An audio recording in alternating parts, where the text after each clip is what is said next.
नमस्कार। Pyrrole topic खत्म हो जाने के बाद में आज हम अध्ययन करने वाले हैं नेक्स्ट हीटेरोसाइक्लिक कंपाउंड, जिसे अपन बोलते हैं फ्यूरेन। जी हाँ, फ्यूरेन के अंतर्गत जो हीटेरो एटम होता है वो होता है ऑक्सीजन। तो अपन यहाँ पे आज बात करने वाले हैं फ्यूरेन की। तो आज का टॉपिक डालिए फ्यूरेन।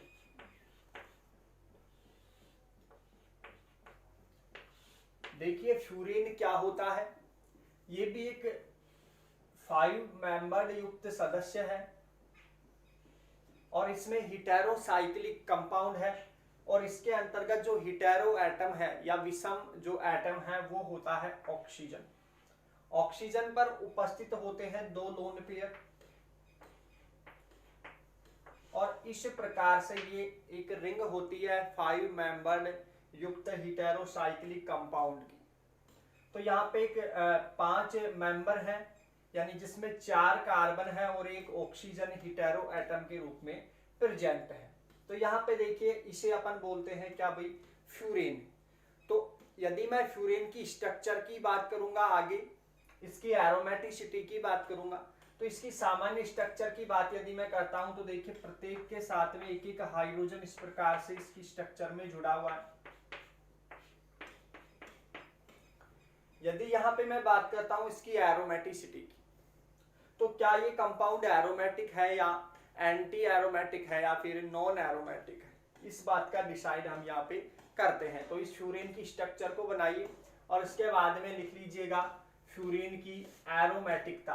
फ्यूरेन की एरोमेटिकता।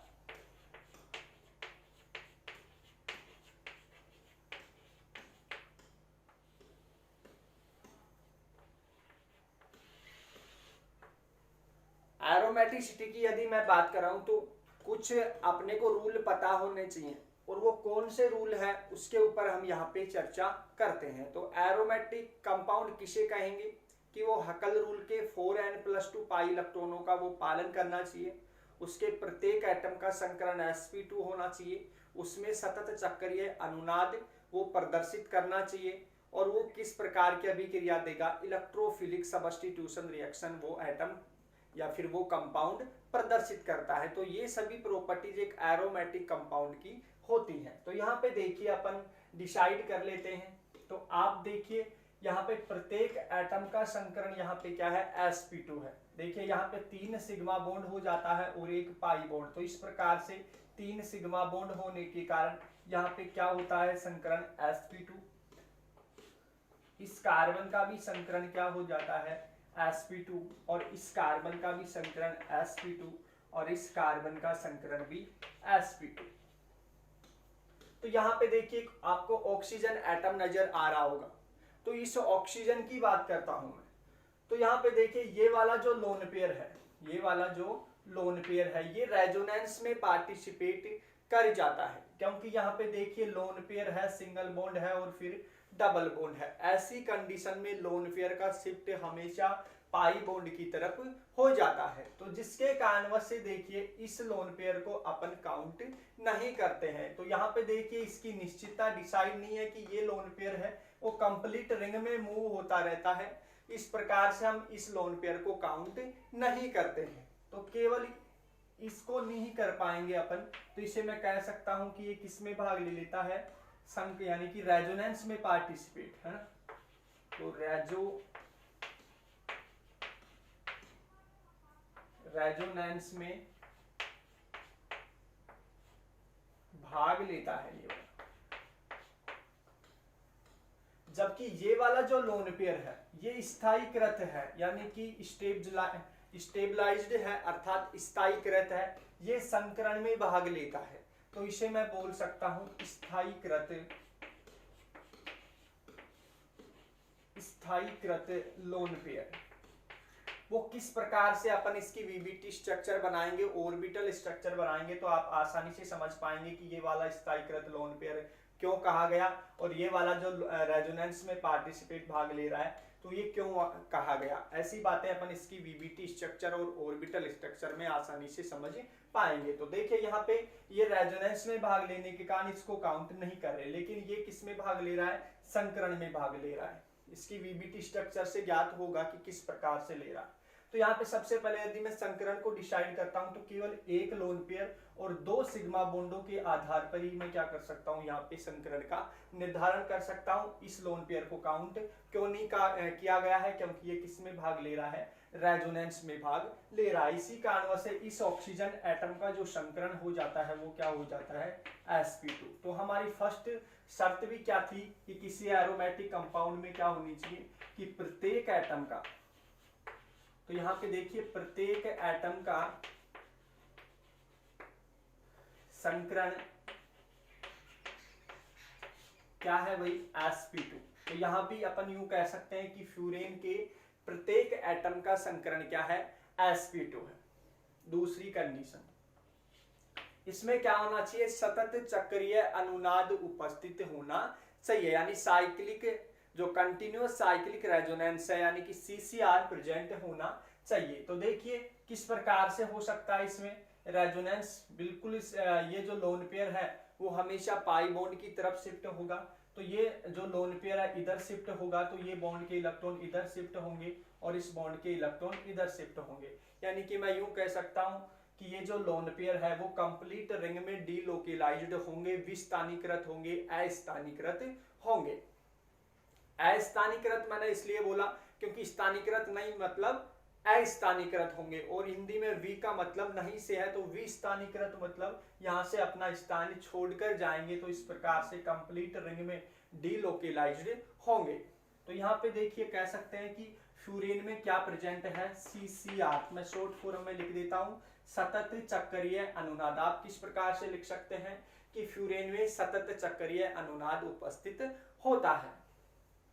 नंबर 3 पॉइंट की बात करूं तो ये हकल के 4n+2 पाई इलेक्ट्रॉन रूल का पालन करना चाहिए। तो देखिए यहाँ पे टोटल है, यहाँ पे देखिए 2, 2, 4 और 2, 6, यहाँ पे टोटल 6 पाई इलेक्ट्रॉन है, और 6 पाई इलेक्ट्रॉन स्पीशीज होता है वो हकल के 4n+2 पाई इलेक्ट्रॉन रूल का पालन करता है। तो यहाँ पे अपन यूं कह सकते हैं कि ये किसका पालन कर रहा है, 4n+2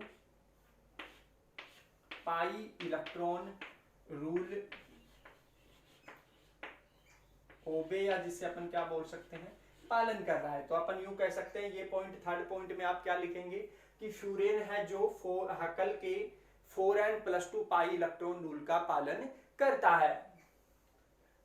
तो ये जो 3 प्रॉपर्टीज हैं इस प्रकार से अपन डिसाइड कर सकते हैं। और भी पॉइंट है, अपन कह सकते हैं कि अपन यहाँ पे निश्चित हो जाता है कि ये कंपाउंड कैसा है, एक एरोमेटिक कंपाउंड है। तो एरोमेटिक कंपाउंडों की एक विशेषता और है कि ये किस प्रकार की अभिक्रिया देते हैं, इलेक्ट्रोफिलिक सब्स्टिट्यूशन रिएक्शंस प्रदर्शित करते हैं। तो यहाँ पे एक 4th पॉइंट क्या हो जाता है कि जो फ्यूरेन है वो इलेक्ट्रोफिलिक सब्स्टिट्यूशन रिएक्शन प्रदर्शित करता है। तो इसलिए हम कह सकते हैं कि ये जो हमारा फ्यूरेन है वो एक एरोमेटिक कंपाउंड है। तो ये वाले सभी पॉइंट उतारिए आप, और इसके बाद में ये फ्यूरेन की स्ट्रक्चर, ये सिंपल स्ट्रक्चर आगे अपन और समझाते हैं, इसकी स्ट्रक्चर के बारे में ही चर्चा करने वाले हैं।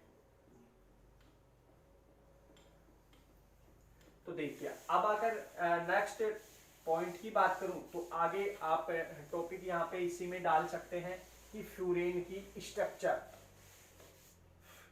देखिए जिस प्रकार से हमने पायरोल की ऑर्बिटल स्ट्रक्चर बनाई थी उसी प्रकार से अपन बनाने वाले हैं किसकी, फ्यूरेन की ऑर्बिटल स्ट्रक्चर। तो किस प्रकार से अपन बना सकते हैं, यहाँ पे टॉपिक डालिए, फ्यूरेन की संरचना।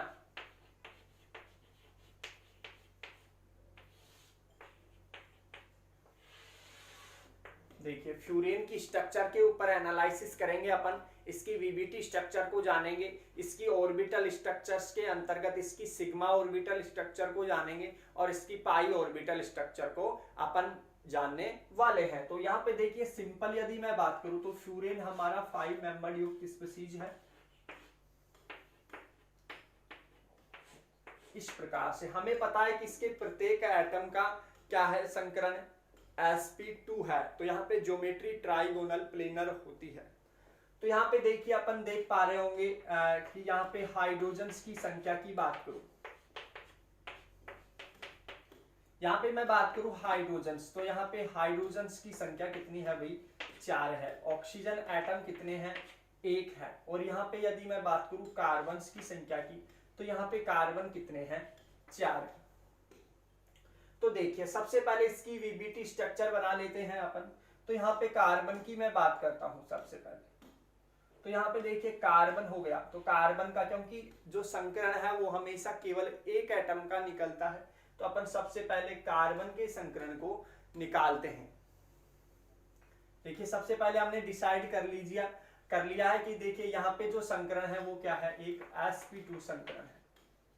सपोज करिए हमने केवल एक एटम का निकाला है, तो केवल एक एटम का निकालेंगे तो इस प्रकार से सभी एटम्स का संकरण सेम उसी प्रकार से होगा। तो किसी एक कार्बन का अपन संकरण निकाल लेते हैं, उसकी वीबीटी स्ट्रक्चर बना के देख लेते हैं, तो सेम उसी प्रकार से सभी कार्बन्स की वीबीटी स्ट्रक्चर होगी। तो हमने सबसे पहले कार्बन लिया है, और कार्बन की यदि मैं बात करूं तो कार्बन का इलेक्ट्रॉनिक विन्यास होता है 1s2 2s2 एंड 2p2।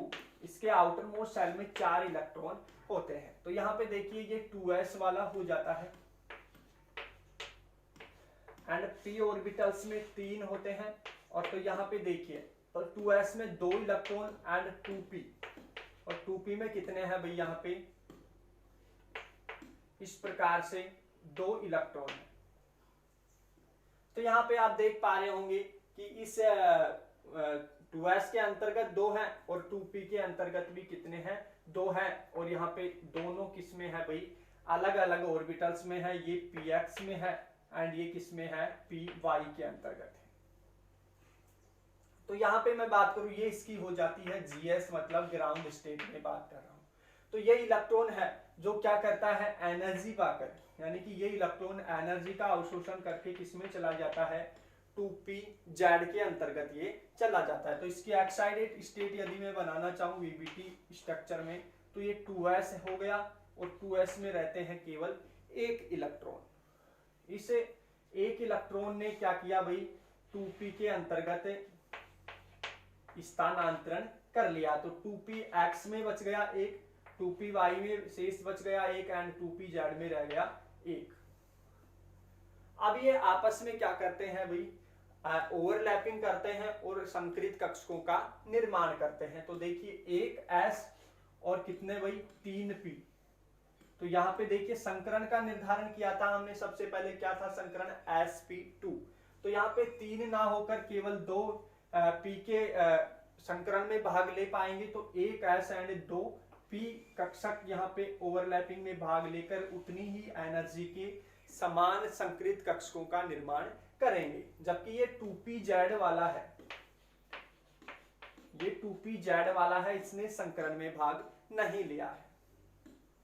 तो यहाँ पे देखिए कितने संकरित कक्षकों का निर्माण हो जाता है, 3 संकरित कक्षकों का निर्माण हो जाता है। तो ये तीनों कौन से हैं, ये वाला भी sp2 वाला है, ये वाला भी sp2 वाला है, एंड ये वाला भी sp2 वाला है, जिसमें प्रत्येक के पास एक एक इलेक्ट्रॉन है।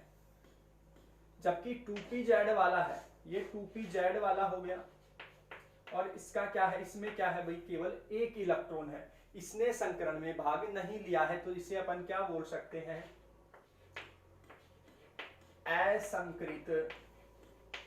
असंकृत कक्षक।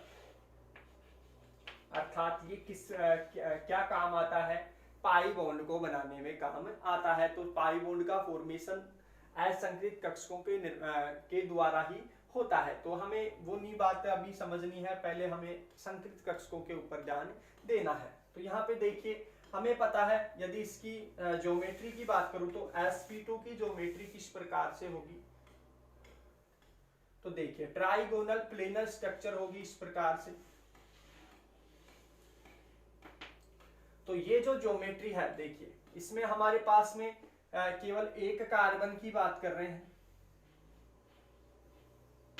ये केवल एक कार्बन है और एक कार्बन के संकरित कक्षक है यहाँ पे।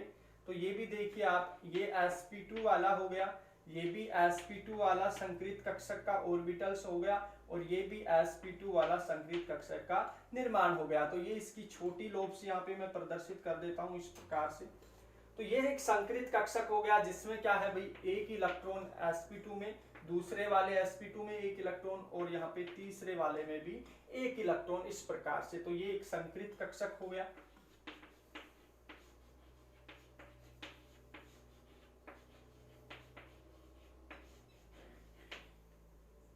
इस प्रकार से। तो यहाँ पे देखिए आप उतारिएगा इन सभी पॉइंटों को और फिर आगे हम जो आने वाला नेक्स्ट वीडियो है उसके अंतर्गत हम चर्चा करेंगे ऑक्सीजन के ऊपर। यानी कि यहाँ पे देखिए कार्बन का हमने संकरण याद कर लिया है, इतना समय नहीं है, आगे हम यहाँ पे बात करेंगे फिर क्या, ऑक्सीजन का संकरण और इसकी वीबीटी निकालेंगे, फिर इसका सिग्मा ऑर्बिटल्स स्ट्रक्चर बनाएंगे और उसके बाद में पाई ऑर्बिटल स्ट्रक्चर बनाएंगे। आज के लिए इतना ही, धन्यवाद।